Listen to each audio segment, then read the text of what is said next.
America Israel ಜಂಟಿಯಾಗಿ ನಡೆಸಿರ್ತಕ್ಕಂಥ ದಾಳಿ Iran ಮೇಲೆ ಸಾಕಷ್ಟು ಪ್ರಭಾವವನ್ನು ಬೀರಿದೆ. ಇದರ ಎಫೆಕ್ಟು ಜಗತ್ತಿನಾದ್ಯಂತ ಬೀರ್ತಾ ಇದೆ. ಜೊತೆಗೆ ಇದರ ಸಾಧಕ ಬಾಧಕಗಳ ಜೊತೆ ಮಾತನಾಡ್ತಾ ಹೋಗೋಣ. ನಮ್ಮೊಂದಿಗೆ ಅಂತಾರಾಷ್ಟ್ರೀಯ ವಿಶ್ಲೇಷಕರಾಗಿರ್ತಕ್ಕಂಥ ಪ್ರೇಮ್ ಶೇಖರ್ ಸರ್ ನಮ್ಮ ಜೊತೆ ಇದ್ದಾರೆ. ಮಾತನಾಡ್ತಾ ಹೋಗೋಣ. ಸರ್, ವಿಜಯ ಕರ್ನಾಟಕ ವೇದಿಕೆಗೆ ಸ್ವಾಗತ. ನಮಸ್ತೆ ಸರ್, ಬಹುತೇಕವಾಗಿ ಯುದ್ಧ ಆರಂಭವಾದಾಗಿನಿಂದಲೂ ಕೂಡ ಜಾಗತಿಕ ವೇದಿಕೆಯಲ್ಲಿ ಸಾಕಷ್ಟು ಚರ್ಚೆಗಳಾಗ್ತಾ ಇದೆ. ಜೊತೆಗೆ ಬಹಳಷ್ಟು ವ್ಯತ್ಯಾಸಗಳು ಕೂಡ ಕಾಣ್ತಾ ಇದ್ದೇವೆ. ಜಾಗತಿಕ ಮಟ್ಟದಲ್ಲಿ ಕೂಡ ಏರಿಳಿತಗಳು, ಗ್ಯಾಸ್ ಅಭಾವಗಳು ಇವೆಲ್ಲವೂ ಕೂಡ ಭಾರತವೂ ಸೇರಿದಂತೆ ಬಹಳಷ್ಟು ರಾಷ್ಟ್ರಗಳು ಇಂತಹ ಒಂದು ರೀತಿಯ ಗಣನೀಯ ಪರಿಸ್ಥಿತಿಗೆ ತಲುಪಿರ್ತಕ್ಕಂಥದ್ದು ನೋಡಿದ್ದೇವೆ. ಆದ್ರೆ ಈಗ ಆಗ್ತಿರ್ತಕ್ಕಂಥ ಬೆಳವಣಿಗೆ ನೋಡ್ತಾ ಹೋದಾದ್ರೆ ತಾವು ಕಂಡಂತೆ ಎಷ್ಟು ದಿನಗಳ ಕಾಲ ನಡೀಬಹುದು ಯುದ್ಧ, ಮತ್ತೆ ಈಗ ನಡೆದಿರ್ತಕ್ಕಂಥ ದಿನಗಳನ್ನ ನಾವು ಪರಿಗಣನೆ ತೆಗೆದುಕೊಳ್ಳೋದಾದ್ರೆ ಏನೆಲ್ಲ ಲಾಭ ನಷ್ಟಗಳು ಆಗಿವೆ ಅಂತ ದೇಶಗಳ ಮಧ್ಯೆ? ನಮಸ್ತೆ. ಹೌದು, ಈ ಯುದ್ಧ ಇಷ್ಟೊಂದು ದೀರ್ಘಕಾಲದವರೆಗೆ ಮುಂದುವರಿತದೆ ಅಂತ ಹೌದು, ಜಗತ್ತು ನಿರೀಕ್ಷಿಸಿರಲಿಲ್ಲ. ಹೌದು, ಇರಾನ್ಗೆ ಗೊತ್ತಿತ್ತೋ ಏನೋ, ಅಥವಾ ಇಸ್ರೇಲ್ ಮತ್ತೆ ಅಮೆರಿಕಾಗೆ ಅನುಮಾನ ಇತ್ತೋ, ಅಥವಾ ಸ್ಪಷ್ಟವಾಗಿ ಗೊತ್ತಿತ್ತೋ, ಅಥವಾ ಗೊತ್ತೇ ಇರಲಿಲ್ವೋ, ಆ ಬಗ್ಗೆ ನಾವು ಏನೂ ಹೇಳೋದಕ್ಕಾಗೋದಿಲ್ಲ. ಆದ್ರೆ ನಾವು ಒಂದನ್ನ ನಾವು ನೋಡಬಹುದು. ಈ ಯುದ್ಧವನ್ನ ಶುರು ಮಾಡಿದಾಗ ಬಹುಶಃ ಇಸ್ರೇಲ್ ಮತ್ತೆ ಅಮೆರಿಕ, ಮುಖ್ಯವಾಗಿ ಡೊನಾಲ್ಡ್ ಟ್ರಂಪ್ ನಿರ್ಧಾರ ಮಾಡಿದ್ದು, ನಮ್ಮ ಒಂದು ಪ್ರಾರಂಭಿಕ ಹೊಡೆತವೇ ಇರಾನ್ ಅನ್ನ ಕಂಗಾಲ್ಗೊಳಿಸಿಬಿಡುತ್ತೆ, ಅವರು ಡೀಲ್ಗೆ ಬರ್ತಾರೆ ಅಂತ ಅಂದ್ಕೊಂಡಿದ್ರು. ಆ ಡೀಲ್ ಏನು ಅನ್ನೋದನ್ನ ಒಂದು ಮಾತಲ್ಲಿ ಹೇಳ್ಬಿಡ್ತೀನಿ ನಾನು. ನೋಡಿ, ಪ್ರಾಬ್ಲಮ್ ಇರೋದು ಇರಾನ್ದು ಬೇರೆ ಇನ್ನು ಯಾವುದೇ ವಿಷಯದಲ್ಲೂ ಅಲ್ಲ. ಅದು ನ್ಯೂಕ್ಲಿಯರ್ ವೆಪನ್ ಪಡ್ಕೋಬೇಕು ಅಂತ ಪ್ರಯತ್ನ ಪಡ್ತಾ ಇದೆ ಅನ್ನೋದೇ ದೊಡ್ಡ ಸಮಸ್ಯೆ ಆದದ್ದು. ಇನ್ಫ್ಯಾಕ್ಟ್ ಈ ಕಾರಣದಿಂದನೇ ಹಿಂದೆ ಅಮೆರಿಕ ಮತ್ತೆ ವಿಶ್ವಸಂಸ್ಥೆ ಎಲ್ಲ ಸೇರ್ಕೊಂಡು ಮತ್ತೆ ಅದಕ್ಕೆ ಇರಾನ್ ನಾನು ನ್ಯೂಕ್ಲಿಯರ್ ವೆಪನ್ ಮಾಡೋದಿಲ್ಲ ಅಂತ ಮಾತು ಕೊಟ್ಟಾಗ ಒಬಾಮಾ ಆಡಳಿತದ ಸಮಯದಲ್ಲಿ, ಅಂದರೆ ಜುಲೈ 2015 ಒಂದು ನ್ಯೂಕ್ಲಿಯರ್ ಡೀಲ್ ಮಾಡಿಕೊಂಡು ಅಮೆರಿಕ, ರಷ್ಯಾ, ಚೈನಾ ಎಲ್ಲವೂ ಸೇರಿ ಇರಾನ್ ಜೊತೆಯಲ್ಲಿ. ಆದರೆ ಅದ ಪರಿಣಾಮವಾಗಿ ಇರಾನ್ ಮೇಲಿದ್ದಂಥ ಒಂದು ಆರ್ಥಿಕ ದಿಗ್ಬಂಧನಗಳನ್ನು ಸಡಿಲಿಸಿದ್ರು. ಆದರೆ ಇರಾನ್ ತನ್ನ ಆ ಒಂದು ಒಪ್ಪಂದದ ಅನುಗುಣವಾಗಿ ನಡ್ಕೊಳ್ತಾ ಇಲ್ಲ. ಅದು ಆರ್ಥಿಕ ದಿಗ್ಬಂಧನಗಳಿಂದ ಹೊರ ಬಂದು ಎಲ್ಲ ಅನುಕೂಲವನ್ನು ಮಾಡಿಕೊಂಡು ಒಳಗೆ ಅಣ್ವಸ್ತ್ರಗಳನ್ನ ಗಳಿಸ್ಕೊಳ್ಳುವ ಪ್ರಯತ್ನವನ್ನ ಮುಂದುವರಿಸ್ತಾ ಇದೆ ಅಂತ ತನ್ನ ಒಂದು ಗೂಢಚಾರಿಕಾ ವಿಧಾನಗಳಿಂದ ಸಾಕ್ಷ್ಯಾಧಾರಗಳ ಮೂಲಕ ಹೇಳಿದ್ದು ಮೊಸಾದ್, ಇಸ್ರೇಲ್ನ ಇಂಟೆಲಿಜೆನ್ಸ್ ಏಜೆನ್ಸಿ. ಸುಮಾರು 100,000 ಪುಟಗಳು, ಮಾಹಿತಿ, ಚಿತ್ರಗಳು ಎಲ್ಲವನ್ನು ಸೇರಿಸಿ ಮೊಸಾದ್ ಡೊನಾಲ್ಡ್ ಟ್ರಂಪ್ ಅವರಿಗೆ ಕೊಟ್ಟಾಗ 2018 ಟ್ರಂಪ್ ಇರಾನ್ ವಿಶ್ವಾಸಘಾತಕತನ ತೋರ್ತಾ ಇದೆ ಅಂತ ಹೇಳಿ ಅವರು ನ್ಯೂಕ್ಲಿಯರ್ ಒಪ್ಪಂದದಿಂದ ಅಮೆರಿಕನ ಹೊರಗೆ ತಗೊಂಡೋದ್ರು ಅಂದ್ರೆ ಅರ್ಥ ಇರಾನ್ ಮೇಲೆ ಮತ್ತೆ ದಿಗ್ಬಂಧನಗಳನ್ನ ವಿಧಿಸಿದ್ರು. ಅಂದ್ರೆ ತಮ್ಮ ಮೊದಲ ಒಂದು ಅವಧಿಯಿಂದಲೂ ಇಲ್ಲಿವರೆಗೂ ಟ್ರಂಪ್ದು ಮುಖ್ಯ ಕನ್ಸರ್ನ್ ಏನು ಅಂದ್ರೆ ಇರಾನ್ ನ್ಯೂಕ್ಲಿಯರ್ ವೆಪನ್ಸ್ ಅನ್ನ ಪಡ್ಕೋಬಾರದು ಅಂತ. ಅದೇ ಸಮಯದಲ್ಲಿ ಇರಾನ್ನ ಅತ್ಯಂತ ಜನಪ್ರಿಯ ಸೇನಾಧಿಕಾರಿಯಾಗಿದ್ದಂತ ಖಾಸಿಂ ಸುಲೇಮಾನಿ ಅವರನ್ನು ಸಹ ಅಮೆರಿಕನರು ಹತ್ಯೆ ಮಾಡಿದ್ರು ಜನವರಿ 2020 ಟ್ರಂಪ್ ಅವರ ಆದೇಶದ ಮೇರೆಗೆ. ಆಮೇಲೆ ಟ್ರಂಪ್ ಮತ್ತೆ 2ನೇ ಬಾರಿಗೆ ಅಧಿಕಾರಕ್ಕೆ ಬಂದ 5 ತಿಂಗಳಲ್ಲಿ ಕಳೆದ ಜೂನ್ನಲ್ಲಿ ಇರಾನ್ ಮೇಲೆ ಅಮೆರಿಕ ಮತ್ತೆ ಇಸ್ರೇಲ್ ಎರಡು ಮತ್ತೆ ದಾಳಿ ನಡೆಸಿದ್ವು. 12 ದಿನಗಳ ಯುದ್ಧ ಅದು.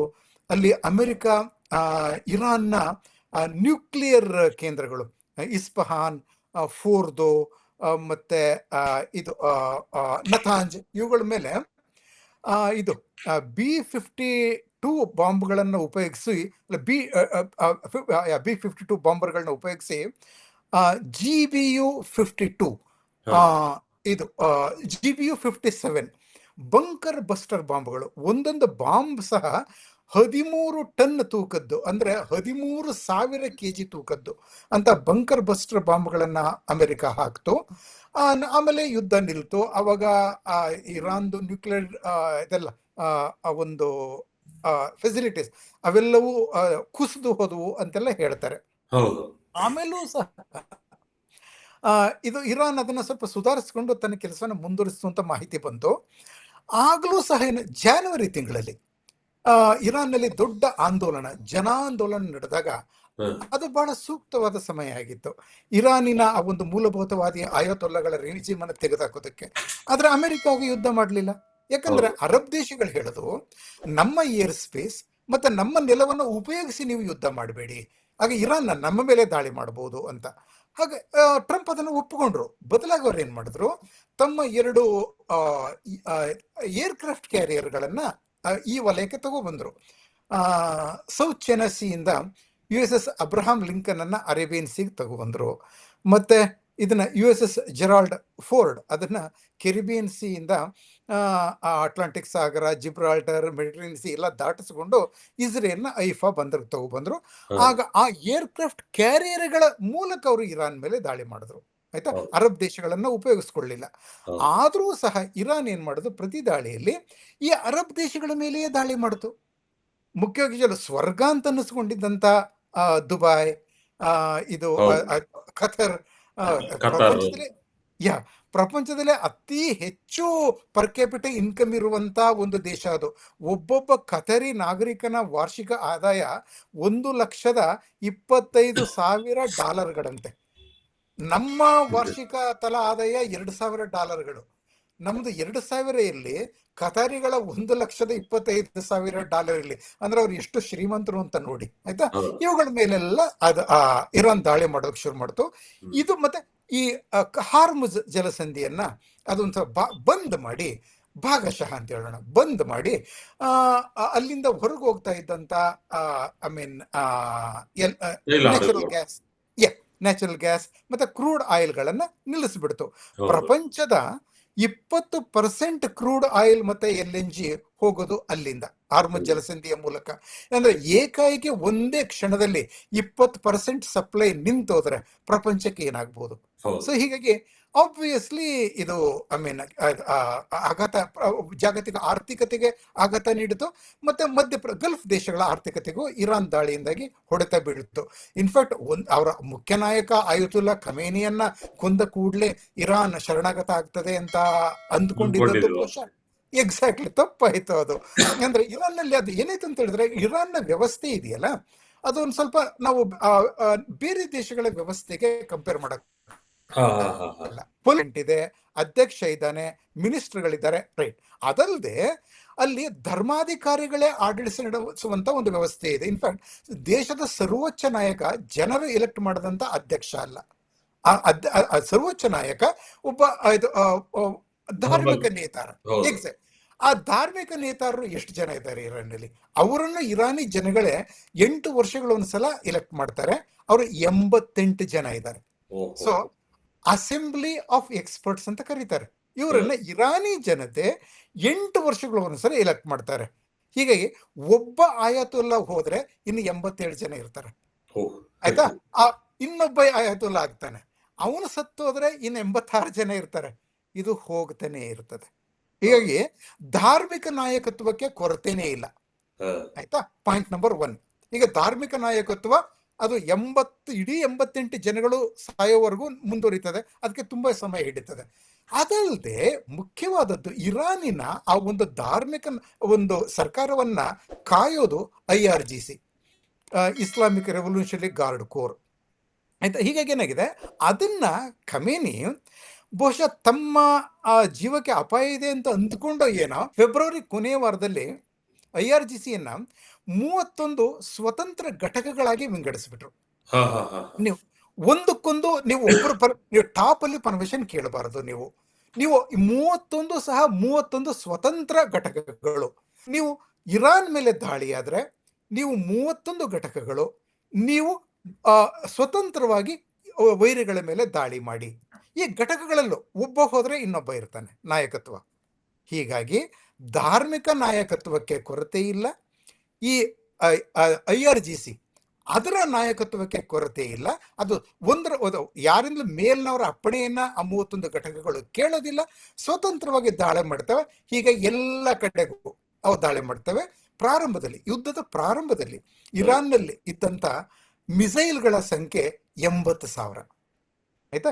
ಇದು ಡ್ರೋನ್ಗಳು ಗೊತ್ತಿಲ್ಲ ನಮಗೆ, ಅದು ಎಷ್ಟಿತ್ತು ಅಂತ ವಿ ಡೋಂಟ್ ನೋ, ಅದು ಯಾರಿಗೂ ಗೊತ್ತಾಗೋದಿಲ್ಲ. ಅದು ಕ್ಷಿಪಣಿಗಳೇ 80,000. ಆದ್ರೆ ಕೊನೆಗೆ ಇಷ್ಟು ಯುದ್ಧದಲ್ಲಿ ಆ, ಕಳೆದ ವಾರದವರೆಗೆ ಕಳೆದ ವಾರದ 10 ದಿನಗಳ ಹಿಂದಿನ ಮಾಹಿತಿಯ ಪ್ರಕಾರ 70% ಮಿಸೈಲ್ ಲಾಂಚರ್ಗಳನ್ನ ಅಮೆರಿಕನ್ಸ್ ಮತ್ತೆ ಇಸ್ರೇಲಿಗಳು ಅದನ್ನ ನಾಶ ಮಾಡಿದ್ದಾರೆ. ಇನ್ನು 30% ಲಾಂಚರ್ ಉಳ್ಕೊಂಡವಲ್ಲ. ಕಳೆದ 10 ದಿನಗಳ ಇನ್ನೊಂದು 10% ಹೋಗಿದ್ರೆ 20 ಅಥವಾ 15% ಲಾಂಚರ್ಗಳಿವೆ. ಅವುಗಳ ಮೂಲಕವೇ ಇರಾನ್ ತನ್ನ ಕ್ಷಿಪಣಿಗಳನ್ನ ಲಾಂಚ್ ಮಾಡ್ತಾನೆ ಇದೆ. ಮತ್ತೆ ಮೊಬೈಲ್ ಲಾಂಚರ್ಗಳಿವೆಯಲ್ಲ, ಈಗ ಒಂದೇ ಕಡೆ ಎಸ್ಟಾಬ್ಲಿಷ್ ಆಗಿರ್ತಾವರಲ್ಲ, ಆ ಲಾಂಚರ್ಗಳನ್ನ ಓಕೆ ಅಮೆರಿಕನ್ಸ್ ಮತ್ತೆ ಇಸ್ರೇಲಿಗಳು ನಾಶ ಮಾಡಬಹುದು. ಈ ಮೊಬೈಲ್ ಲಾಂಚರ್ಗಳನ್ನ ಹೇಗೆ ನಾಶ ಮಾಡೋದು? ಅವು ಒಂದ್ ಕಡೆಯಿಂದ ಇನ್ನೊಂದ್ ಕಡೆ ಮೂವ್ ಆಗ್ತಾ ಇರ್ತಾವಲ್ಲ, ಟ್ರಕ್ಗಳ ಮೇಲೆ ಇರ್ತವೆ, ಅವು ಮೂವ್ ಆಗ್ತಾ ಇರ್ತವೆ, ಮತ್ತೆ ಅವು ಅಡಕೊಳ್ಳಬಹುದು. ಹೀಗಾಗಿ ಅವುಗಳನ್ನು ನಾಶ ಮಾಡೋದಂತೂ ಯಾರಿಗೂ ಸಾಧ್ಯವೇ ಇಲ್ಲ. ಹಾಗಾಗಿ ಆದ್ರೆ ಅವುಗಳ ಸಂಖ್ಯೆ ಕಡಿಮೆ ಆಗ್ತಾ ಹೋಗ್ಬೋದು. ಅವುಗಳು ಇರೋವರೆಗೂ ಇರಾನ್ ತನ್ನ ಮಿಸೈಲ್ಗಳನ್ನ ಹಾರಿಸ್ತಾನೆ ಇರ್ತದೆ, ಡ್ರೋನ್ಗಳನ್ನ ಹಾರಿಸ್ತಾನೆ ಇರ್ತದೆ. ಸೊ ಹೀಗಾಗಿ ಏನಾಗಿದೆ, ಅದು ಹಾರಿಸುವಂತ ಡ್ರೋನ್ಗಳು ಮತ್ತು ಮಿಸೈಲ್ಗಳ ಸಂಖ್ಯೆ ಕಡಿಮೆ ಆಗಿರ್ಬೋದು, ಆದ್ರೆ ಅದು ಪೂರ್ಣವಾಗಿ ನಿಂತಿಲ್ಲ. ಯಾಕಂದ್ರೆ ಅವರಲ್ಲಿ ಲಾಂಚರ್ಗಳು ಇನ್ನೂ ಉಳ್ಕೊಂಡಿವೆ. ಈ ಕಾರಣದಿಂದ ಯುದ್ಧ ಇನ್ನು ಮುಂದುವರಿತಾ ಇದೆ. ಎಸ್, ಇಲ್ಲಿ ಪ್ರಮುಖವಾಗಿ ನೋಡ್ತಿರ್ತಕ್ಕಂಥದ್ದು, ಯಾವಾಗ ಇರಾನ್ ಯಾವುದೇ ಷರತ್ತಿಗೆ ಒಪ್ತಾ ಇಲ್ಲ, ತಲೆಬಾಗ್ತಾ ಇಲ್ಲ ಅಂತ ಗೊತ್ತಾದ ಸಂದರ್ಭದಲ್ಲಿ ಯುದ್ಧದ ತೀವ್ರತೆಯನ್ನು ಕೂಡ ಬಹಳಷ್ಟು ಹೆಚ್ಚು ಮಾಡ್ತಾ ಇದ್ದಾರೆ. ಕೆಲವಷ್ಟು ಗೊಂದಲದಂತ ಹೇಳಿಕೆಗಳನ್ನ ಕೊಡ್ತಾ ಇರ್ತಕ್ಕಂಥದ್ದು. ಒಪ್ಲಿಲ್ಲ ಅಂದ್ರೆ ನಾವು ಇರಾನ್ ನಾಶ ಮಾಡ್ಬಿಡ್ತೀವಿ, ಇರಾನ್ ಒಂದು ಅಡಿ ಒಂಚನ್ನು ಕೂಡ ನಾವು ಬಿಡೋದಿಲ್ಲ ಅನ್ನೋ ಮಾತನ್ನು ಕೂಡ ಹೇಳ್ತಿರ್ತಕ್ಕಂಥದ್ದು. ಒಂದು ವೇಳೆ ಇರಾನ್ ಈ ರೀತಿಯಾದಂತಹ ಪಟ್ಟಿಗೆ ಸೇರ್ಸೋದಾದ್ರೆ, ಸಂಪೂರ್ಣ ನಾಶ ಮಾಡ್ತೀವಿ ಅಂತ ಅನ್ನೋದಾದ್ರೆ, ಈ ಬೇರೆ ದೇಶಗಳ ಗತಿ ಏನು ಅಂತ. ಯಾಕೆಂತ ಹೇಳಿದ್ರೆ ಮುಖ್ಯವಾಗಿ ಇರ್ತಕ್ಕಂಥದ್ದೇ ಇತರ ದೇಶಗಳ ಅವಲಂಬನೆಗಳು, ದೇಶಗಳ ನಡುವೆ ಇರ್ತಕ್ಕಂಥ ಅವಲಂಬನೆಗಳು ಏನಿದಾವೆ ಅವು ಮುಂದುವರ್ಕೊಂಡು ಹೋಗ್ಬೇಕಾದಂತ ಸನ್ನಿವೇಶಗಳು ಎದುರಾಗುತ್ತೆ. ಜೊತೆಗೆ ಈ ರೀತಿಯಾದಂತಹ ಹೇಳಿಕೆಗಳು ಎಷ್ಟು ಮಟ್ಟಿಗೆ ಜಾಗತಿಕ ಮಟ್ಟದಲ್ಲಿ ಬಹಳಷ್ಟು ವ್ಯತ್ಯಾಸಗಳು ಕಾಣ್ತೇವೆ ಅಂತ ಹೇಳಿ. ಯಾಕೆಂತ ಹೇಳಿದ್ರೆ ಈಗಾಗಲೇ ಭಾರತ ಎದುರಿಸ್ತಿರ್ತಕ್ಕಂಥ ಸವಾಲುಗಳೇ ಬಹಳಷ್ಟು ಹೆಚ್ಚಿದೆ. ಇದರ ಪರಿಣಾಮವಾಗಿ ದೀರ್ಘಕಾಲ ಇದು ನಡೀತಾ ಹೋದ್ರೆ ಸಾಕಷ್ಟು ಎಫೆಕ್ಟ್ ಆಗಲ್ವಾ? ಖಂಡಿತ. ಇದು ಅಲ್ಲಿ ಇನ್ಫ್ಯಾಕ್ಟ್ ಆ ಗಲ್ಫ್ ದೇಶಗಳ ಮೇಲಿನ ದಾಳಿ ಮತ್ತೆ ಹಾರ್ಮುಜ್ ಜಲಸಂಧಿಯನ್ನ ಇರಾನ್ ಭಾಗಶಃ ಬಂದ್ ಮಾಡಿದೆಯಲ್ಲ, ಅದು ದೊಡ್ಡ ತೊಂದರೆ ಆಯ್ತು, ನಿಜ. ಆದ್ರೆ ಇದರಲ್ಲಿ ಈ ಟ್ರಂಪ್ ಅವರ ಮಾತುಗಳಿದೆಯಲ್ಲ, ಇದ್ರ ಬಗ್ಗೆ ಎಲ್ಲರೂ ಮಾತಾಡ್ತಾ ಇದ್ದಾರೆ. ಟ್ರಂಪ್ ಅವರು ಉಪಯೋಗಿಸೋ ಭಾಷೆ ಸರಿ ಇಲ್ಲ, ಸುಸಂಸ್ಕೃತ ಭಾಷೆ ಅಲ್ಲ, ಕೆಟ್ಟ ಮಾತುಗಳನ್ನ ಆಡ್ತಾರೆ, ಅಪಶಬ್ದಗಳನ್ನ ಬಳಸ್ತಾರೆ. ಇರಾನಿಗಳನ್ನ ನಾನು ಇಲ್ಲಿ ಹೇಳಕ್ಕಾಗಲ್ಲ, ಆ ಪದಗಳಲ್ಲೂ ಸಹ ಟ್ರಂಪ್ ಮೊನ್ನೆ ಬೈದ್ರು, ಆಯ್ತಾ. ಹೀಗಾಗಿ ಏನಾಗಿದೆ, ಈ ಪದಗಳನ್ನೆಲ್ಲ ಉಪಯೋಗಿಸಿದ್ರೆ, ಅಂದ್ರೆ ಇರಾನಿಗಳನ್ನ ಅಷ್ಟೊಂದು ಕೆಟ್ಟದಾಗಿ ಬೈದ್ರೆ ಇರಾನಿಗಳು ಮಾತುಕತೆಗಳು ಬರ್ತಾರ? ಖಂಡಿತ ಬರೋದಿಲ್ಲ. ಯಾರು ಕೆಟ್ಟದಾಗಿ ಬೈಸ್ಕೊಂಡು ಮಾತುಕತೆಗೆ ಬರ್ತಾರ? ಟ್ರಂಪ್ ಸಮಾಧಾನದಿಂದ ಕರೆದಿದ್ರೆ, ಬನ್ನಿ ನಿಮ್ಗೆ ಇಷ್ಟು ನಾಶ ಆಗಿದೆ, ಯಾಕೆ ನಮ್ಮ ಮಾತು ಕೇಳ್ಕೊಂಡು ನೀವು ನಿಮ್ಮ ಆ ಒಂದು 60% ಎನ್ರಿಚ್ ಆಗಿರುವಂತ 440 kg ಯುರೇನಿಯಂ ಅನ್ನ ನಮಗೆ ಒಪ್ಪಿಸ್ಬಿಡಿ, ಯುದ್ಧ ನಿಂತು ಹೋಗ್ತದೆ ಅಂತ ಒಂದು ಮೃದುವಾಗಿ ಕೇಳಿದ್ರೆ ಇರಾನ್ ಏನು ಒಪ್ಕೋಬಹುದಾಗಿತ್ತೇನೋ. ಅವ್ರನ್ನ ಆ ಮಟ್ಟ ಕೆಟ್ಟದಾಗ ಬೈತಾ ಇರೋದ್ರಿಂದ ಇರಾನಿಗಳು ಸಂಧಾನಕ್ಕೆ ಬರೋದಿಲ್ಲ. ಇದರ ಅರ್ಥ ಇರಾನಿಗಳು ಸಂಧಾನಕ್ಕೆ ಬರಬಾರದು, ಬಂದು ಯುದ್ಧವನ್ನು ನಿಲ್ಲಿಸಬಾರದು ಅನ್ನೋದೇ ಟ್ರಂಪ್ದ ಉದ್ದೇಶ ಆಗಿರ್ಬೋದಾ? ಆಯ್ತು, ಇದನ್ನ ಸ್ವಲ್ಪ ನಾವು ವಿಶ್ಲೇಷಣೆ ಮಾಡಬೇಕು. ಅಂದ್ರೆ ಇರಾನಿಗಳಷ್ಟೇ ಅಲ್ಲ, ಟ್ರಂಪ್ ಸಹ ಈ ಯುದ್ಧದ ನಿಲುಗಡೆಗೆ ತನಗೆ ಬೇಕಾದ ಸಮಯ ತಗೋತಾ ಇದ್ದಾರೆ. ಯುದ್ಧ ತಾನು ನಿರ್ಧರಿಸಿದ ಸಮಯಕ್ಕೆ ನಿಲ್ಲಬೇಕು, ಇರಾನಿಗಳು ನಿರ್ಧರಿಸಿದ ಸಮಯಕ್ಕಲ್ಲ ಅಂತೇನೋ ಟ್ರಂಪ್ ಲೆಕ್ಕ ಹಾಕಿದಾರ. ಈ ಬಗ್ಗೆ ನಮಗೆ ಸೂಚನೆ ಸಿಗೋದು ಕಳೆದ ಶುಕ್ರವಾರದಿಂದ. ಏಪ್ರಿಲ್ 3ನೇ ತಾರೀಕಿನ ನಂತರ 3 ರಿಂದ 5 ತನಕ ನಡೆದಂತ ಕೆಲವು ನಾಟಕೀಯ ಬೆಳವಣಿಗೆಗಳಿಂದ ಅದೇನಾಯ್ತು, 3ನೇ ತಾರೀಕು ನಮಗೆಲ್ಲ ಒಂದು ಜಾಗತಿಕವಾಗಿ ಒಂದು ದೊಡ್ಡ ಸುದ್ದಿ ಪ್ರಸಾರ ಆಯಿತು. ಅಮೆರಿಕಾದ ಒಂದು F-15, ಅದೊಂದು ಅಲ್ಟ್ರಾ ಮಾಡರ್ನ್ ವಾರ್ಪ್ಲೇನ್. ಅದು ಇನ್ಫ್ಯಾಕ್ಟ್ F-15 ಅಂದ್ರೆ F-16 ಗಿಂತ ಕಡಿಮೆ ಇರ್ಬೋದು, F-16 F-15 ಗಿಂತ ಮುಂದುವರೆದದ್ದು ಅಂದ್ಕೋತಾರೆ. ಅದಲ್ಲ ವಿಷಯ, ಹಂಗಲ್ಲ. F-16 ಇಂತಲೂ F-15 ತುಂಬಾ ಅತ್ಯಾಧುನಿಕ. ಅದು ಏನಾಯ್ತು ಅಂದ್ರೆ, F-16 ಅನ್ನ ಮಾಡೋದು ಲಾಕ್ಹೀಡ್ ಮಾರ್ಟಿನ್ ಕಂಪನಿ, F-15 ಅನ್ನ ಮಾಡೋದು ಬೋಯಿಂಗ್ ಕಂಪನಿ. ಈ ಲಾಕ್ಹೀಡ್ ಮಾರ್ಟಿನ್ F-16 ಅನ್ನ ಮಾಡಿದ ನಂತರ ಈ ಬೋಯಿಂಗ್ ಕಂಪನಿ ತಾನು ಒಂದು ಅದಕ್ಕೂ ಚೆನ್ನಾಗಿರೋ ಒಂದು ಯುದ್ಧ ವಿಮಾನವನ್ನ ಮಾಡಿ ಬೇರೆ ಇನ್ಯಾವುದೋ ಹೆಸರು ಇಡದೆ ಅದಕ್ಕೆ F-15 ಅಂತ ಹೇಳಿಬಿಡ್ತು. ಆಯ್ತಾ? ಈಗ ತುಂಬಾ ಜನ F-15 ಅಂದ್ರೆ F-16 ಅಂತ ಕಡಿಮೆ ಅನ್ಕೋತಾರೆ. ಇಲ್ಲ, F-16 ಇಂತ F-15 ಬಹಳ ಅತ್ಯಾಧುನಿಕ ಅಂತ ಒಂದು ಇದು ವಿಮಾನವನ್ನ. ಇದು ಒಂಥರ ಯುದ್ಧದ ತಂತ್ರ. ಯಾಕೆಂತೇಳಿದ್ರೆ 16 ಅಂದ ಕೂಡಲೇ ಆ, ಅದು ಆ, ಬಹಳ ಅತ್ಯಾಧುನಿಕವಾಗಿರುತ್ತೆ ಅನ್ಕೊಳ್ತಾರೆ. 15 ಅಂದ ಆ, ಕೂಡಲೇ ಆ, ಇದೊಂಥರ ಅದಕ್ಕಿಂತ ಆ. ಕಮ್ಮಿ ಗುಣಮಟ್ಟದ ಅನ್ಕೊಳ್ತಾರೆ. ಇದು ಒಂಥರ ತಂತ್ರ ಆಗಿರ್ಬೋದೇನೋ, ಈಗ ಅದ್ರ ಏಮಾರ್ಸೋದು ಅಂತಾರಲ್ಲ, ವ್ಯಾಪಾರಿಸೋದು ಅಂತಾರಲ್ಲ ಆ ರೀತಿಯಾಗಿ. ಅದು ಒಂದು ತಂತ್ರ ಇರ್ಬೋದು. ಇದು ನಿಜ ಹೌದು. ನೀವು ಹೇಳದ್ದು. ಸೊ ಇಂಥ ಒಂದು ವಿಮಾನವನ್ನ ಅಂದ್ರೆ F-15 ಸ್ಟ್ರೈಕ್ ಈಗಲ್ ಅಂತ ಒಂದು ವಿಮಾನವನ್ನ Yes. ಇರಾನಿಗಳು ಹೊಡೆದುರುಳಿಸ್ಬಿಟ್ಟಿದ್ದಾರೆ ಇಸ್ಫಹಾನ್ ನಗರದ ಸುತ್ತಮುತ್ತ. ಹಾ. ಅಲ್ಲಿಯ ಇಬ್ಬರು ಪೈಲಟ್ಗಳು, ಒಬ್ರು ಆಕ್ಚುಲ್ ಪೈಲಟ್, ಮತ್ತೊಬ್ರು ವೆಪನ್ಸ್ ಆಫೀಸರ್. ಅಂದ್ರೆ ವೆಪನ್ಗಳನ್ನ ಯಾವ ರೀತಿ ಕೆಳಗೆ ಡ್ರಾಪ್ ಮಾಡಬೇಕು, ಉಪಯೋಗಿಸ್ಬೇಕು ಅದನ್ನ ತಿಳ್ಕೊಂಡು ಅದನ್ನ ಮಾಡುವಂತ ಇನ್ನೊಬ್ರು ಆಫೀಸರ್, ವೆಪನ್ಸ್ ಆಫೀಸರ್. ಅವರಿಬ್ರು ಸಹ ಪ್ಯಾರಾಶೂಟ್ ಮೂಲಕ ಕೆಳಗಿಳಿದ್ರು. ಆ ಪೈಲಟ್ ಅನ್ನ 8 ಗಂಟೆಗಳ ಅವಧಿಯಲ್ಲಿ ಅಮೆರಿಕನ್ಸು ಅವರು ಕಮಾಂಡೋಗಳು ಹೋಗಿ ಹುಡುಕಿ ಅವ್ರನ್ನ ರೆಸ್ಕ್ಯೂ ಮಾಡಿದ್ರು. ಆದರೆ ವೆಪನ್ಸ್ ಆಫೀಸರು ಇಡೀ 1 ದಿನಗಳವರೆಗೂ ಯಾರಿಗೂ ಸಿಕ್ಕಲಿಲ್ಲ. ಇರಾನಿಗಳು ಸಹ ಅವ್ರನ್ನ ಹುಡುಕಕ್ಕೆ ಶುರು ಮಾಡಿದ್ರು. ಅದನ್ನ ಅವ್ರನ್ನ ಸಿಕ್ಕಿದ್ರೆ ಅವ್ರನ್ನ ಎಲ್ಲ ಕಡೆ ಪರೇಡ್ ಮಾಡಿ ಅಮೆರಿಕನ್ ಒಬ್ಬನ ಹಿಡ್ಕೊಂಡಿದ್ದೀವಿ ನಾವು ಅಂತ ಆತನನ್ನ ಬಿಡುಗಡೆ ಮಾಡೋದಕ್ಕೋಸ್ಕರ ಇದು ಇರಾನಿಗಳು ಏನೇನೋ ಕಂಡೀಷನ್ ಹಾಕ್ಬೋದಾಗಿತ್ತು. ಯಾಕಂದ್ರೆ ನೀವು ಇದನ್ನ ಹಮಾಸ್ ಮಾಡೋದನ್ನ ನೋಡಿದ್ದೀರಿ. ಒಬ್ಬೊಬ್ಬ ಹಮಾಸ್ ಅವ್ರು ಹಿಡ್ಕೊಂಡಂತ ಒಬ್ಬೊಬ್ಬ ಇಸ್ರೇಲಿ ಸೈನಿಕನ ಬಿಡುಗಡೆಗೂ ಅವರು ಸಾವಿರಾರು ಹಮಾಸ್ ಭಯೋತ್ಪಾದಕರನ್ನ ಇಸ್ರೇಲಿಂದ ಬಿಡುಗಡೆ ಮಾಡಿಸ್ಕೊಂಡ್ರು. ಆಯ್ತಾ? ನಿಮ್ಮ ಸೈನಿಕನ ನಾವು ಬಿಡಬೇಕಾದ್ರೆ, ಒಬ್ಬ ಸೈನಿಕನ ಬಿಡಬೇಕಾದ್ರೆ ನಮ್ಮ 900 ಅಥವಾ 1000 ನೀವು ಬಂಧಿಸಿರೋ ನಮ್ಮ ಜನರನ್ನ ಬಿಡಬೇಕು. ಸೊ 3 ಜನರನ್ನ ಬಿಡಬೇಕಾದ್ರೆ 3000 ಭಯೋತ್ಪಾದಕರನ್ನ ಬಿಡಬೇಕಾಯ್ತು ಇಸ್ರೇಲ್.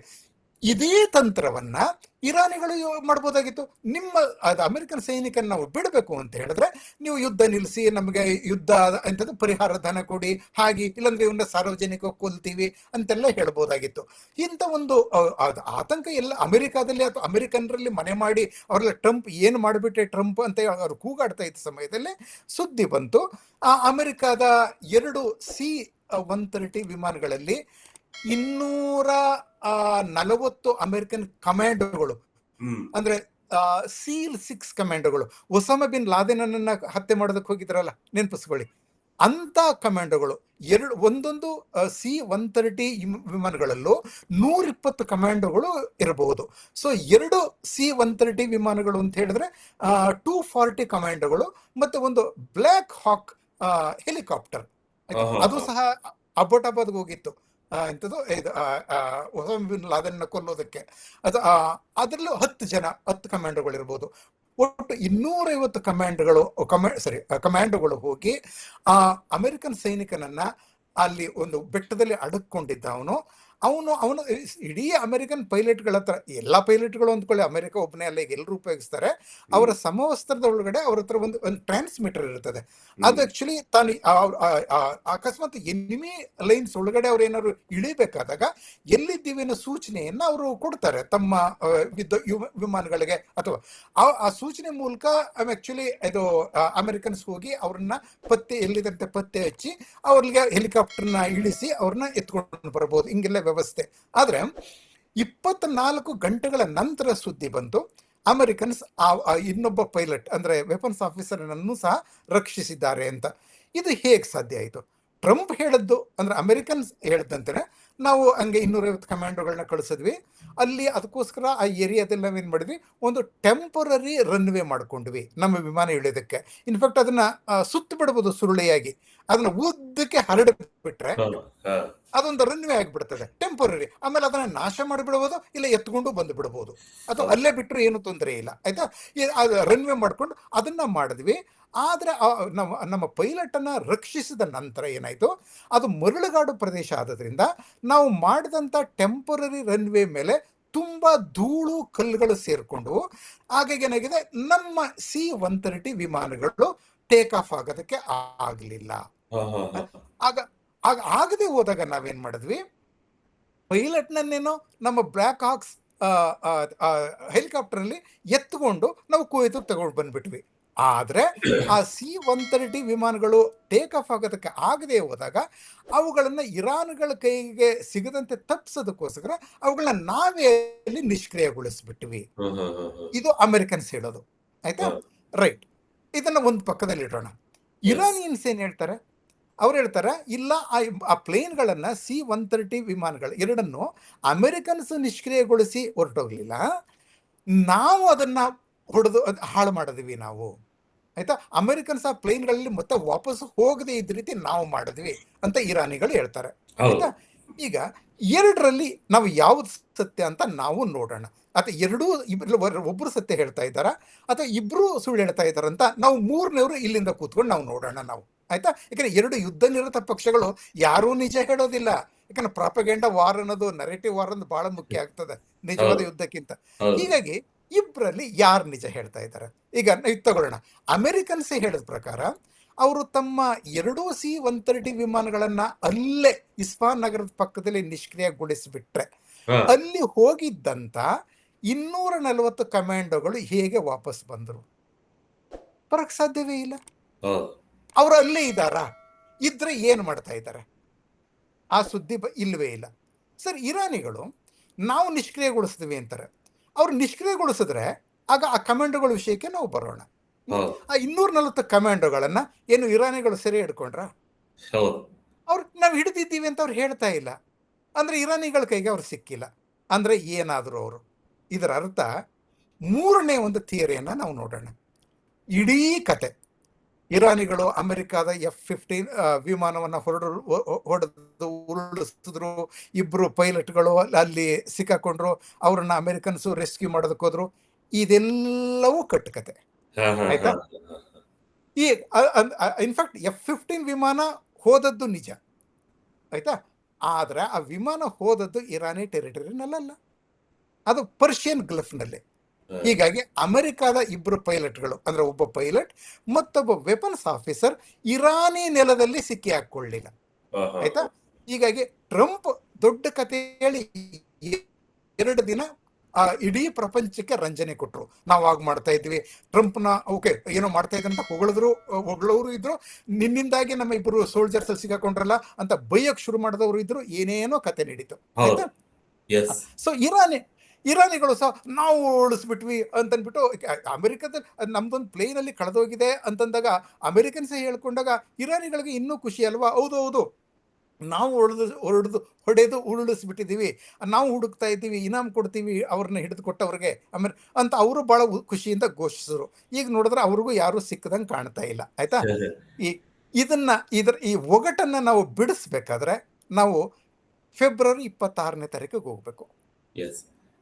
ಜಿನೆವಾದಲ್ಲಿ ಮಾತುಕತೆ ನಡೀತಾ ಇದ್ದ ಸಂದರ್ಭದಲ್ಲಿ ಫೆಬ್ರವರಿ 26ನೇ ತಾರೀಕು ಟ್ರಂಪ್ ಅವರ ರೆಪ್ರೆಸೆಂಟೇಟಿವ್ಸ್, ಅವರ ಅಳಿಯ ಜಾರೆಟ್ ಕುಶ್ನರ್ ಮತ್ತು ಸ್ಟೀವ್ ವಿಟ್ಕಾಫ್ ಇಬ್ಬರೂ ಸಹ ಇರಾನಿ ಫಾರಿನ್ ಮಿನಿಸ್ಟರ್ ಸೈಯದ್ ಅಬ್ಬಾಸ್ ಅರಾಗ್ಚಿ ಅವರಿಗೆ ಹೇಳಿದ್ದು, ನೀವು ನಿಮ್ಮಲ್ಲಿರುವ 440 60% ಪ್ಲಸ್ ಎನ್ರಿಚ್ಡ್ ಯುರೇನಿಯಂ ಅನ್ನ ನಮಗೆ ಕೊಟ್ಟುಬಿಡಿ. ಯಾಕಂದ್ರೆ 60% ಎನ್ರಿಚ್ ಆಗಿದ್ರೆ ಇನ್ನೊಂದು ಸ್ವಲ್ಪ ಎನ್ರಿಚ್ ಮಾಡಿದ್ರೆ 90% ಮಾಡಿದ್ರೆ ಅದರಿಂದ ಬಾಂಬ್ಗಳನ್ನ ಮಾಡಬಹುದು. 440 kg ಯುರೇನಿಯಂ ಇಂದ, ಎನ್ರಿಚ್ಡ್ ಯುರೇನಿಯಂ ಇಂದ 10 ಬಾಂಬ್ಗಳನ್ನ ಮಾಡಬಹುದಂತೆ. ಅದು ದೊಡ್ಡ ಸೈಜ್ನ ಬಾಂಬ್ಗಳಾದ್ರೆ 10 ಸೈಜ್ 10 ಬಾಂಬ್ಗಳು. ಈಗಂತೂ ಸೂಟ್ ಕೇಸ್ ಸೈಜ್ನ ನ್ಯೂಕ್ಲಿಯರ್ ಬಾಂಬ್ಗಳನ್ನು ಮಾಡಿದ್ದಾರೆ 2 kg. ಅದನ್ನ ಮಾಡಿದ್ರೆ 200ಕ್ಕಿಂತಲೂ ಜಾಸ್ತಿ ಬಾಂಬ್ಗಳನ್ನೇ ಮಾಡಬಹುದು ಇರಾನ್. ಆಯ್ತಾ? ಹೀಗಾಗಿ ಅದರಿಂದ ನೀವು ಬಾಂಬ್ಗಳನ್ನ ಮಾಡ್ಕೊಳ್ಳೋದು ಬೇಡ, ಅದನ್ನ ನಮಗೆ ಕೊಟ್ಟುಬಿಡಿ. ಅದಕ್ಕೆ ಪ್ರತಿಯಾಗಿ ನೀವು ಅದು ಬಾಂಬ್ ಮಾಡೋದಿಲ್ಲ ಅಂತ ಹೇಳ್ತಾನೆ ಎನ್ರಿಚ್ ಮಾಡಿ ಇಟ್ಕೊಂಡಿದ್ದೀರಿ. ನೀವು ಹೇಳಿದೇನು ಶಾಂತಿಯುತ ಅಣ್ವಸ್ತ್ರ ಕಾರ್ಯಕ್ರಮ ನಮ್ದು ಅಂತ ಹೇಳ್ತೀರಿ. ನೀವು ಶಾಂತಿಯುತವೇ ಆಗಿದ್ರೆ ಆ ಎನ್ರಿಚ್ ಯುರೇನಿಯಂ ಅನ್ನ ನಮಗ್ ಕೊಟ್ಬಿಡಿ. ನಿಮಗೆ ಶಾಂತಿಯುತ ಉದ್ದೇಶಗಳಿಗೆ ಅಂದ್ರೆ ವೈದ್ಯಕೀಯ ಕ್ಷೇತ್ರಕ್ಕೆ ಸಂಬಂಧಪಟ್ಟ ಹಾಗೆ, ವಿದ್ಯುತ್ ಶಕ್ತಿ ಉತ್ಪಾದನೆ, ಇದಕ್ಕೆಲ್ಲ ಅಗತ್ಯ ಇರುವಷ್ಟು ಯುರೇನಿಯಂ ಅನ್ನ ನಾವು ನಿಮಗೆ ನಿರಂತರವಾಗಿ ಸಪ್ಲೈ ಮಾಡ್ತೀವಿ. ಅದಕ್ಕೆ 10, 20, 15% ಎನ್ರಿಚ್ ಆಗಿದ್ರೆ ಸಾಕು. ಆಯ್ತಾ? ನಾವು ನಿರಂತರವಾಗಿ ಸಪ್ಲೈ ಮಾಡ್ತೀವಿ ಅಂತ ಅಮೆರಿಕನ್ ರೆಪ್ರೆಸೆಂಟೇಟಿವ್ಸ್ ಹೇಳಿದ್ರು. ಅಬ್ಬಾಸ್ ಅರಾಗ್ಚಿ ಅದಕ್ಕೆ ಒಪ್ಪಿಕೊಳ್ಳಿಲ್ಲ. ಇಲ್ಲ, ನಾವು ನಿಮ್ಗೆ ಕೊಡೋದಿಲ್ಲ. ಅಂದ್ರೆ ಅರ್ಥ ಇರಾನ್ ಕೊಟ್ಟ ಸೂಚನೆ ಏನು, ನಾವು ಎನ್ರಿಚ್ ಯುರೇನಿಯಂ ಅನ್ನು ನಿಮಗೆ ಕೊಡೋದಿಲ್ಲ, ಅದರ ಅರ್ಥ ಒಂದಿನ ನಾವು ಬಾಂಬ್ ಮಾಡೇ ಮಾಡ್ತೀವಿ ಅಂತ. ಎಸ್. ಆ ಅರಾಗ್ಚಿ ಅದನ್ನ ನಿರಾಕರಿಸಿದ 48 ತಾಸುಗಳೊಳಗೆ ಇಸ್ರೇಲ್ ಮತ್ತು ಅಮೆರಿಕ ಇರಾನ್ ಮೇಲೆ ಯುದ್ಧ ಮಾಡೋದು, ಖಮೇನಿಯನ್ನು ಕೊಂದುಬಿಟ್ಟು ಎಲ್ಲವೂ. ಈಗ ಆಗಲೇ ಟ್ರಂಪ್ ಪ್ಲಾನ್ ಮಾಡಿದ್ರು, ಈ ಎನ್ರಿಚ್ ಯುರೇನಿಯಂ ಅಲ್ಲಿ 220 kg ಯುರೇನಿಯಂ ಇದು ಇಸ್ಫಹಾನ್ ನಗರದ ಉತ್ತರದಲ್ಲಿರುವಂತ ಪಿಕ್ ಆಕ್ಸ್ ಮೌಂಟನ್ಗಳ ಕೆಳಗೆ ಇರಾನಿಗಳು ಮಾಡಿರುವ ಕೃತಕ ಸುರಂಗದಲ್ಲಿ ಅಡಗಿಸಿದೆಯಂತೆ. ಅದು ಅಲ್ಲಿ ಅಡಗಿಸಿ ಇಟ್ಟಿದ್ದಾರಂತೆ ಕಂಟೈನರ್ಗಳಲ್ಲಿ, 10 ಕಂಟೈನರ್ಗಳಲ್ಲಿ ಇದೆಯಂತೆ. ಆದ್ರೆ 10 ಕಂಟೈನರ್ಗಳಲ್ಲಿ ಇರೋದು ಸಹ ಕೇವಲ ಆ 10 ಕಂಟೈನರ್ಗಳನ್ನ ಮಾತ್ರ ಇಟ್ಟಿಲ್ಲ ಅವರು. ಇದು ಅಕಸ್ಮಾತ್ ಯಾರಾದ್ರೂ ಬಂದು ಇದನ್ನ ಎತ್ಕೊಂಡು ಹೋಗೋ ಪ್ರಯತ್ನ ಪಟ್ಟರು, ಅವ್ರಿಗೆ ಗೊತ್ತಾಗ್ಬಾರ್ದು ಅಂತ ಹೇಳಿ 100 ಬೇರೆ ಬೇರೆ ಒಂದೇ ರೀತಿ ಕಾಣುವಂತ 100 ಕಂಟೈನರ್ಗಳು, ಆ 10 ಕಂಟೈನರ್ಗಳಲ್ಲಿ ಈ ಯುರೇನಿಯಂ ಇದೆ, ಇನ್ನು ಉಳಿದ ಕಂಟೈನರ್ಗಳೇ ಬೇರೆ ಇನ್ನೇನೇನು ತುಂಬಿಟ್ಟು ಈ 10 ಕಂಟೈನರ್ ಅವುಗಳ ನಡುವೆ ಮಿಕ್ಸ್ ಮಾಡಿಬಿಟ್ಟಿದ್ದಾರೆ. ಹೀಗಾಗಿ ಯಾರಾದ್ರೂ ಹೋದ್ರೂ ಸಹ ಅಲ್ಲಿ ಯುರೇನಿಯಂ ಇರುವಂತ ಕಂಟೈನರ್ಗಳನ್ನ ಪತ್ತೆ ಮಾಡೋದಕ್ಕೆ, ಅಲ್ಲಿ ಹೋಗೋದಕ್ಕೆ ತುಂಬಾ ಸಮಯ ಬೇಕು. ಆ ಕಂಟೈನರ್ಗಳನ್ನ ಪ್ರತ್ಯೇಕ ಮಾಡೋದಕ್ಕೆ 1-2 ದಿನಗಳಾದ್ರೂ ಬೇಕಾಗ್ತವೆ. ಇದಕ್ಕೆ ಹುಡುಕಾಡ್ತಾ ಇರುವಾಗ ಆಗ ಇರಾನಿಗಳು ಅವ್ರನ್ನ ಹೋಗಿ ಹಿಡ್ಕೊಬಿಡು, ಅವ್ರನ್ನ ದಾಳಿ ಮಾಡಬಹುದು. ಇದು ಅದಕ್ಕೆ ಟ್ರಂಪ್ ಮಾಡಿದ ತಂತ್ರ ಏನು ಅಂತ ಹೇಳಿದ್ರೆ, ಕಮಾಂಡೋಗಳನ್ನ C-130 ವಿಮಾನಗಳಲ್ಲಿ, ಬೇರೆ C-130 ವಿಮಾನಗಳಲ್ಲಿ ಇಸ್ಫಾನ್ ಪಕ್ಕದ ಪಿಕ್ಯಾಕ್ಸ್ ಮೌಂಟನ್ ಕಡೆಗೆ ಅವರು ಕಳಿಸಿರೋದು ನಿಜ. ಆದ್ರೆ ಇರಾನಿಗಳಿಗೆ ಅದು ಗೊತ್ತಾಗಬಾರದು ಅಂತ ಹೇಳಿ ತಮ್ಮದು ಒಂದು ಪ್ಲೇನ್ ಶೂಟ್ ಡೌನ್ ಆಗಿದೆ, 2 ಪೈಲಟ್ಗಳು ಅಲ್ಲಿ ಕಳೆದೋಗಿದ್ದಾರೆ, ಹುಡುಕ್ತಾ ಇದ್ದೀವಿ ಅಂತ 2 ದಿನಗಳನ್ನ ಟ್ರಂಪ್ 2 ದಿನಗಳು ಹೇಳಿ ಇರಾನಿಗಳ ಗಮನವನ್ನ ಆ ಕಡೆಗೆ ಸೆಳೆದು, ಅಮೆರಿಕನ್ರ ಜಗತ್ತಿನ ಗಮನವನ್ನು ಆ ಕಡೆಗೆ ಸೆಳೆದು ಅವರು ಪಿಕ್ಯಾಕ್ಸ್ ಮೌಂಟನ್ ಕೆಳಗಡೆ ಅಮೆರಿಕನ್ಸ್ ಮಾಡ್ತಾ ಇರೋ ಕೆಲಸವನ್ನ ಜಗತ್ತಿನಿಂದ ಇರಾನಿಗಳಿಂದ ಮುಚ್ಚಿಟ್ಬಿಟ್ಟಿದ್ದಾರೆ. ಆಯ್ತಾ? ಟ್ರಂಪ್ ಮಹಾ ಬುದ್ಧಿವಂತ. ಈ ಕಾರ್ಯಾಚರಣೆ ಬಹುಶಃ ಶುರುವಾದದ್ದು 10 ದಿನಗಳ ಹಿಂದೆ. ಅದಕ್ಕೆ ಅವ್ರು ಹೇಳಿದ್ರು 2 ದಿನಗಳು ಟೈಮ್ ಕೊಡ್ತೀವಿ, ಇದನ್ನ ಹಾರ್ಮುಜ್ ಅನ್ನ ತೆರೀರಿ, ಇಲ್ಲ ನಿಮ್ಮೆಲ್ಲ ಭಾರಿ ದಾಳಿ ಮಾಡ್ತೀವಿ ಅಂದ್ರು. 2 ದಿನದ ಗಡುವು ಮುಗಿತಾ ಬಂದಾಗೆ 6 ದಿನಕ್ಕೆ ಎಕ್ಸ್ಟೆಂಡ್, 6 ದಿನಕ್ಕೆ ಎಕ್ಸ್ಟೆಂಡ್ ಮಾಡ್ತೀನಿ ಅಂತಂದ್ರು. 10 ದಿನಕ್ಕೆ ಮಾಡಿದ್ರು. 10 ದಿನದ ಗಡುವು ಇವತ್ತು ಬೆಳಿಗ್ಗೆ ಮುಗೀತು, ನಮ್ಮ ಸಮಯದ ಪ್ರಕಾರ ಇವತ್ತು ಬೆಳಿಗ್ಗೆ ಮುಗೀತು. ನಾಳೆ ಇನ್ನೊಂದು ದಿನಕ್ಕೆ ಎಕ್ಸ್ಟೆಂಡ್ ಮಾಡಿದ್ದಾರೆ ಟ್ರಂಪ್. ನಾಳೆ ಬೆಳಿಗ್ಗೆ ನಮ್ಮ ಸಮಯದ ಪ್ರಕಾರ ನಾಳೆ ಬೆಳಿಗ್ಗೆ 5:15 ಗಂಟೆಗೆ ಗಡುವು ಮುಗೀತದೆ. ಆಗ ನಾನು ದೊಡ್ಡ ಘೋಷಣೆ ಮಾಡ್ತೀನಿ. ಆಗ ವಾಷಿಂಗ್ಟನ್ ಸಮಯ ಹಿಂದಿನ ರಾತ್ರಿ 8 ಗಂಟೆ. ಆಯ್ತಾ? ಅದು ದೊಡ್ಡ ಘೋಷಣೆ ಮಾಡ್ತೀನಿ ಅಂತ ಟ್ರಂಪ್ ಹೇಳ್ತಾ ಇದ್ದಾರೆ. ಆ ಘೋಷಣೆ ಏನಿರ್ಬೋದು ಅಂತ ನಾವು ಕಾಯೋಣ. ನಮ್ಮ ಸಮಯ ನಾಳೆ ಬೆಳಿಗ್ಗೆ 5:15. ಅದರಲ್ಲ ಅವರ ಅಮೆರಿಕನ್ ಕಮಾಂಡೋಸು ಆ ಒಂದು ಎಂಥದ್ದು ಯುರೇನಿಯಂ ಅನ್ನ ಎತ್ಕೊಂಡು ಬಂದಿದ್ದಾರ, ಕುವೈತ್ಗೆ ತಗೊಂಡು ಬಂದಿದ್ದಾರ, ಇಲ್ಲ ಅವ್ರಿಗೆ ಅದು ಸಿಗಲಿಲ್ಲ, ಅವರು ವಾಪಸ್ ಬಂದಿದ್ದಾರ. ವಾಪಸ್ ಬಂದಿದ್ರೆ ಇರಾನ್ ಮೇಲೆ ಭಯಂಕರ ದಾಳಿ ಮುಂದುವರಿತದೆ. ಅವರು ಅಮೆರಿಕನ್ ಕಮಾಂಡೋಸ್ ಯುರೇನಿಯಂ ಅನ್ನ ಎತ್ಕೊಂಡು ಬಂದು ಬಿಟ್ಟಿದ್ರೆ ಆಗ ಅಮೆರಿಕ ಹೇಳೋದೇನು, ನಾವು ಯುದ್ಧ ಶುರು ಮಾಡಿದ್ದೆ ನಿಮ್ಮಿಂದ ಈ ಯುರೇನಿಯಂ ಅನ್ನ ಕಿತ್ತುಕೊಳ್ಳೋದಕ್ಕೆ, ಅದು ನಾವು ಕಿತ್ಕೊಂಡಾಯ್ತು, ಇನ್ನು ಯುದ್ಧ ಮಾಡೋದಕ್ಕೇನು, ನೀವಿನ್ ಯಾವತ್ತೂ ನೀವು ನ್ಯೂಕ್ಲಿಯರ್ ವೆಪನ್ ಮಾಡೋಕ್ಕಾಗೋದಿಲ್ಲ, ಮಾಡದೆ ಇರುತ್ತೆ, ನಾವು ನೋಡ್ಕೋತೀವಿ, ಯುದ್ಧ ನಿಲ್ಲಿಸ್ತೀವಿ ಅಂತ ಟ್ರಂಪ್ ನಾಳೆ ಯುದ್ಧ ನಿಲ್ಲಿಸಬಹುದು. ಇಲ್ಲ, ನಾನು ಮೊದಲೇ ಹೇಳಿದಾಗೆ ಅವ್ರ ಅಮೆರಿಕನ್ ಕಮಾಂಡೋಸ್ ಫೇಲ್ಯೂರ್ ಆಗಿದ್ದಾರೆ. ಅವರ ಮಿಷನ್ ಯುದ್ಧವನ್ನ ದೊಡ್ಡದಾಗಿ ಮುಂದುವರಿಸಬಹುದು. ಇನ್ಫ್ಯಾಕ್ಟ್ ಯಾವ ರೀತಿ ಬಾಂಬಿಂಗ್ ಆಗ್ಬೋದು ಅಂತಂದ್ರೆ, ಆ ಸುರಂಗಗಳೇ ಕುಸಿದೋಗಿ, ಅಂತ ಸುರಂಗಗಳು ಒಂದೊಂದು 200-300 ಅಡಿ ಆಳ, ಆ ಪೂರ್ತಿ ಕುಸಿದೋದ್ರೆ ಇರಾನಿಗಳು ಹೋಗಿ ಆ ಕಂಟೈನರ್ಗಳನ್ನ ಎತ್ಕೊಳಕ್ಕಾಗಲ್ಲ ಯಾವತ್ತೂ. ಇದು ಟ್ರಂಪ್ದು ಪ್ಲಾನ್ ಇರ್ಬೋದು. ನಾಳೆ ಬೆಳಗ್ಗೆ 5:15 ತನಕ ಕಾಯೋಣ. ಒಂದು ವೇಳೆ ಮೂರನೇ ಕತೆ ಹೇಳ್ತೀನಿ ಕೇಳಿ.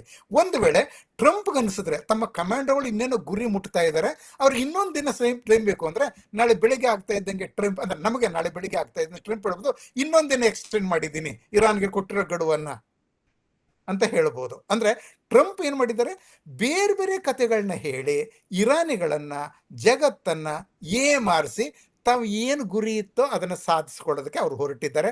ಈ ಮನುಷ್ಯ ಬಹಳ ಚಾಣಾಕ್ಷ ಮನುಷ್ಯ. ಸರಿ, ಇಷ್ಟು ಮಟ್ಟಿಗೆ ಇರಾನ್ ಮುಂದುವರಿತಕ್ಕೆ ಕಾರಣ ಅದು ಸೇನಾಬಲ ಹೇಗಿದೆ ಅಂತ. ಯಾಕೆಂತ ಹೇಳಿದ್ರೆ ಅದ್ರ ಶಕ್ತಿ ಏನು ಅಂತ, ಯಾಕೆಂದ್ರೆ ಈಗ ಬಹಳಷ್ಟು ಚರ್ಚೆ ಆಗ್ತಿರ್ತಕ್ಕಂಥ ವಿಷಯನೂ ಕೂಡ ಅದೇ. ಏನೇ ದಾಳಿ ಆದ್ರೂ ಕೂಡ ಈಗಾಗಲೇ 2,500ಕ್ಕೂ ಹೆಚ್ಚು ಜನ ಸಾವನ್ನಪ್ಪಿರೋದು ಕೂಡ ಕಣ್ಮುಂದೆ ಕಾಣ್ತಾ ಇದೆ. ಹಲವಾರು ನಾಯಕರನ್ನ ಕಳೆದುಕೊಂಡಿದ್ದಾರೆ. ಜೊತೆಗೆ ಗುಪ್ತಚರ ಇಲಾಖೆ ನೀವು ಹೇಳಿದ IRGCL ಕೂಡ ನಿನ್ನೆ ಒಬ್ರು ಆ, ಹ್ಮ್. ಮಜಿದ್ ಕಾದೆಮಿ ಕೂಡ ಅವರು ಕೂಡ ಬಲಿಯಾಗಿದ್ದಾರೆ. ಹೌದು ಆಯತುಲ್ಲಾ ಹೌದು ಖಮೇನಿ ನಂತರವಾಗಿ ಹೌದು ಹಲವಾರು ಜನ ಹೌದು. ಈ ರೀತಿಯಾದಂತಹ ಗುಪ್ತಚರ ಇಲಾಖೆಯನ್ನೇ ಅವ್ರು ನಾಶಪಡಿಸ್ತಾ ಇದ್ರು ಕೂಡ ಹ್ಮ್ ನಾನ್ ಹ್ಮ್ ಬಗ್ಗಲ್ಲ, ನಾನು ಜಗ್ಗಲ್ಲ, ನಾನು ಯಾವುದೇ ಕಾರಣಕ್ಕೂ ಬಗ್ಗಲ್ಲ ಅಂತ ಹೇಳ್ತಿರ್ತಕ್ಕಂಥದಕ್ಕೆ ಹ್ಮ್ ಬಹಳ ಹ್ಮ್ ತೀಕ್ಷ್ಣವಾದಂತಹ ಬಲ ಇರ್ತಕ್ಕಂಥದ್ದು ಏನು ಅಂತ ಇರಾನ್ ನಲ್ಲಿ ಬಹಳ ಹ್ಮ್. ಸೂಕ್ಷ್ಮವಾಗಿ ಹೇಳೋದಾದ್ರೆ ಸರ್. ಯ- ಇದನ್ನ ಸ್ವಲ್ಪ ನಾನು ಹಿಂದಕ್ಕೆ ಹೋಗ್ಬೇಕಾಗ್ತದೆ.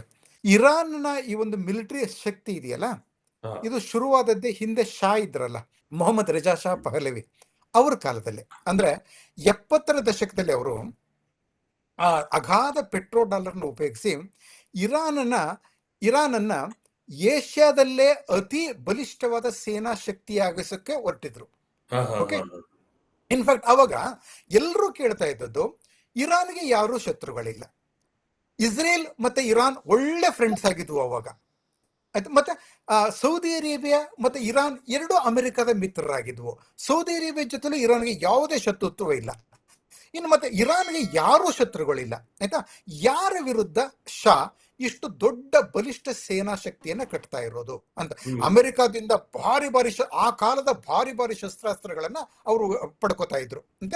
ಇದು ಯಾರಿಗಾಗಿ ಇನ್ನೊಂದು ಒಂದು ಒಂದು ಪ್ರಶ್ನೆ ಬಂದಾಗ ಅದು ಭಾರತದ ವಿರುದ್ಧ ಅನ್ನೋ ಒಂದು ಮಾತು ಬಂತು. ಯಾಕೆಂತ ಹೇಳಿದ್ರೆ, 65ರ ಯುದ್ಧದಲ್ಲಿ ಪಾಕಿಸ್ತಾನಕ್ಕೆ ಪೂರ್ಣವಾಗಿ ಸಹಕಾರ ಕೊಟ್ಟದ್ದು ಇರಾನಿನ ಶಾ. ಹಾ. ಆಯ್ತಾ.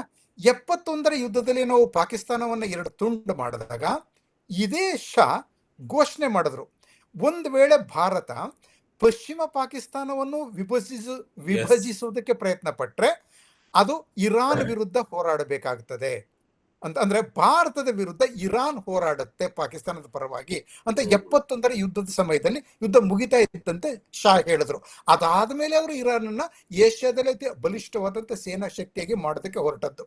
ಆದ್ರೆ ಸ್ವಲ್ಪ ಕಾಲ ಆದ್ಮೇಲೆ ಅವ್ರಿಗೆ ಅರ್ಥ ಆಯ್ತು ಅಂತ ಕಾಣ್ತದೆ, ಭಾರತವನ್ನು ಎದುರು ಹಾಕೊಳ್ಳೋದಕ್ಕಾಗೋದಿಲ್ಲ ಅಂತ. ಹೆಂಡತಿನೂ ಕರ್ಕೊಂಡು 75ನೇ ಇಸ್ವಿನಲ್ಲಿ ಭಾರತಕ್ಕೆ ಬಂದ್ರು. ನಮ್ಮ ಕುದುರೆ ಮುಖ ಕಬ್ಬಿಣ ಅದಿರು ಯೋಜನೆಗೆ ಸಹಕಾರ ಕೊಡ್ತೀನಿ ಅಂತೇಳಿ ಧನ ಸಹಾಯ ಮಾಡ್ತೀನಿ ಅಂತ ಒಪ್ಪಂದ ಮಾಡ್ಕೊಂಡ್ರು.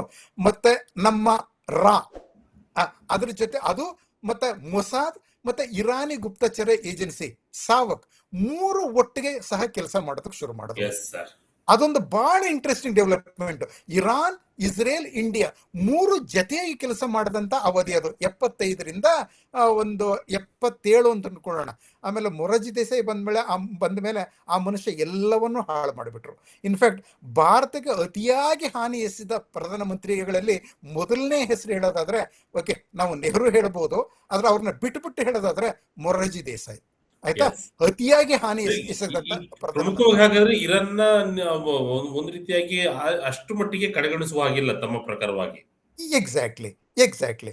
ಹೀಗೆ ಶಾ ಇದು ಸೇರಿಸಿದ್ರಲ್ಲ ಶಸ್ತ್ರಾಸ್ತ್ರಗಳು, ಅದನ್ನೇ ಉಪಯೋಗಿಸಿಕೊಂಡು ಈ ಇರಾನ್ ಅನಂತರ ಇರಾಕ್ ವಿರುದ್ಧ ಯುದ್ಧ ಮಾಡಿ ಆಲ್ಮೋಸ್ಟ್ ಗೆದ್ದದ್ದು. ಅಂದ್ರೆ ಅಲ್ಲಿ ಇದು ಮುಲ್ಲಗಳ ಕ್ರಾಂತಿಯಾಗಿ ಶಾ ಪತನವಾಗಿ ಇದೆಲ್ಲ ಆದಾಗ ಸದ್ದಾಂ ಹುಸೇನ್ ಅಂದ್ರೆ ಇರಾಕ್ನ ಸದ್ದಾಂ ಹುಸೇನ್ ಇರಾನ್ ಮೇಲೆ ದಾಳಿ ಮಾಡಿದ. 8 ವರ್ಷ ಯುದ್ಧ ನಡೀತು. ಪ್ರಾರಂಭದ ದಿನಗಳಲ್ಲಿ ಇರಾಕ್ ಮೇಲುಗೈ ಪಡೀತು, ಆದ್ರೆ ಅಂತಿಮವಾಗಿ ಏನಾಯ್ತು, ಇರಾನಿಗಳೇ ಶಾ ಸಂಗ್ರಹಿಸಿಟ್ಟಿದಂತ ಇದನ್ನೇ ಉಪಯೋಗಿಸಿ ಇರಾಕನ್ನೇ ಹಿಂದೆ ಕಟ್ಟಿಬಿಟ್ರು. ಆಯ್ತಾ. ಅದಾಯ್ತು. ಅದಾದ್ಮೇಲೆ ಆ ಸಮಯದಲ್ಲಿ ಅವ್ರಿಗೆ ಸೋವಿಯತ್ ಯೂನಿಯನ್ ಸ್ವಲ್ಪ ಸಹಾಯ ಮಾಡ್ತು ಅವ್ರಿಗೆ. ಅಂದ್ರೆ ಇದನ್ನ ಇದು S-300 ಇದು ಆಂಟಿ ಏರ್ ಡಿಫೆನ್ಸ್ ಸಿಸ್ಟಮ್ ಅದನ್ನೆಲ್ಲ ಕೊಡ್ತು. ನಮ್ಮಲ್ಲೀಗ S-400 ಇದೆ, ಇದು S-300 S-400 ಇಂದಿನ ವರ್ಷನ್ ಅಂದ್ರೆ ಸೋವಿಯತ್ ಕಾಲದ್ದು, ಅದನ್ನೆಲ್ಲ ಕೊಡ್ತು. ಹೀಗಾಗಿ ಇರಾನಿಯರಲ್ಲಿ ಆ ಒಂದು ಶಸ್ತ್ರಾಸ್ತ್ರಗಳು ಉಳಿದಿವೆ. Point number 1. ಎರಡನೇ ವಿಷಯ ಅಂತ ಹೇಳಿದ್ರೆ, ಆ IRGC ಇದೆಯಲ್ಲ, IRGCಯನ್ನ ಮೊದಲಿಗೆ ಆಯತುಲ್ಲಾ ಖೊಮೇನಿ ಕಟ್ಟಿದ್ದೇ ಆ ಒಂದು ಇಸ್ಲಾಮಿಕ್ ರೆಜಿಮ್ ಅನ್ನ ಕಾಪಾಡೋದಕ್ಕೋಸ್ಕರ. IRGC ಇರೋದು ಇರಾನಿನ ರಕ್ಷಣೆಗಲ್ಲ. ಇರಾನ್ನ ರಕ್ಷಣೆ ಮಾಡೋದಕ್ಕೆ ಇರಾನ್ ಸೇನೆ ಇದೆ. ಆಯ್ತಾ. ಅದಕ್ಕೆ ಇನ್ನೂ ಏನು ಕೆಲಸ ಸಿಕ್ಕಿಲ್ಲ ಈ ಯುದ್ಧದಲ್ಲಿ, ಏನು ಕೆಲಸ ಇಲ್ಲ, ಅದಕ್ಕೆ ಸುಮ್ಮನೆ ಕೂತಿದೆ ಅದು. ಆಯ್ತಾ. ಈ IRGC ಇದೆಯಲ್ಲ, ಅದರ ಕೆಲಸ ಈ ಆಯತುಲ್ಲಾಗಳನ್ನ ಮತ್ತು ಮುಲ್ಲಾಗಳ ರೆಜಿಮ್ ಅನ್ನ ರಕ್ಷಿಸೋದು. ಹೀಗಾಗಿ ಅವರು ಅದಕ್ಕೆ ಅದು IRGC ತನ್ನ ಕರ್ತವ್ಯದಲ್ಲಿ ಸೋತ್ ಹೋದ್ರೆ ಇರಾನ್ನಲ್ಲಿ ಈ ಆಯತುಲ್ಲಾಗಳ ರೆಜಿಮ್ ಅಂದ್ರೆ ಎಂತದ್ದು ಧಾರ್ಮಿಕ ಸತ್ತೆ ಮುಗಿದು ಹೋಗ್ತದೆ, ನಿಂತು ಹೋಗ್ತದೆ ಅಂತ ಗೊತ್ತು. ಹೀಗಾಗಿ ಇರಾನಿನ ಅದೇ ಕಾರಣಕ್ಕಾಗಿ ಎಕ್ಸಾಕ್ಟ್ಲಿ ಇರಾನ್ನ ಧಾರ್ಮಿಕ ಸತ್ತೆಗೆ ಇದು ಅಳಿವು ಉಳಿವಿನ ಹೋರಾಟ. ಎಸ್ ಅವರು ಸೋತ್ರೆ ಅಥವಾ ಒಪ್ಪಂದ ಮಾಡ್ಕೊಳ್ಳೋದಕ್ಕೆ ಮುಂದೆ ಬಂದ್ರೆ ಅಲ್ಲಿಗೆ ಅವರ ಆಡಳಿತ ಮುಗೀತು ಅಂತ ಅರ್ಥ. ಹೀಗಾಗಿ ಅವ್ರಿಗೆ ಅಳಿವು ಉಳಿವಿನ ಹೋರಾಟ. ಹೀಗಾಗಿ ಇಷ್ಟು ಮಟ್ಟಕ್ಕೆ ಅವರು ಹೋರಾಡ್ತಾ ಇರೋದು. ಮತ್ತೆ ಅವರು ಮಿಸೈಲ್ಗಳನ್ನು ಮಾಡಿಕೊಂಡ್ರು, ಡ್ರೋನ್ಗಳನ್ನು ಮಾಡಿಕೊಂಡ್ರು. ಎಷ್ಟು ಡ್ರೋನ್ ಮಾಡಿದ್ರು ಅಂದ್ರೆ ರಷ್ಯಾಗೆ ಡ್ರೋನ್ಗಳನ್ನ ಸಪ್ಲೈ ಮಾಡಿದ್ರು. ಅವರು ರಷ್ಯನ್ಸ್ ಅದನ್ನು ಉಪಯೋಗಿಸಿ ಯುಕ್ರೇನ್ ಮೇಲೆ ಇವತ್ತು ದಾಳಿ ಮಾಡ್ತಾ ಇದ್ದಾರೆ. ಹೌದು ಹೌದು ಹೌದು. Yes sir, yes sir. ನೋಡೋಣ ಮುಂದೆ ಏನಾಗುತ್ತೆ. ಯಾಕಂತ ಹೇಳಿದ್ರೆ ದೀರ್ಘಕಾಲದ ಯುದ್ಧಗಳು ಸಾಕಷ್ಟು ಸಾವು ನೋವುಗಳು ಸಂಭವಿಸಿದ ಸಂದರ್ಭದಲ್ಲಿ ಜಾಗತಿಕ ಮಟ್ಟವಾಗಿ ಸಾಕಷ್ಟು ಏರಿಳಿತಗಳು ನಡೀತಾ ಇದೆ.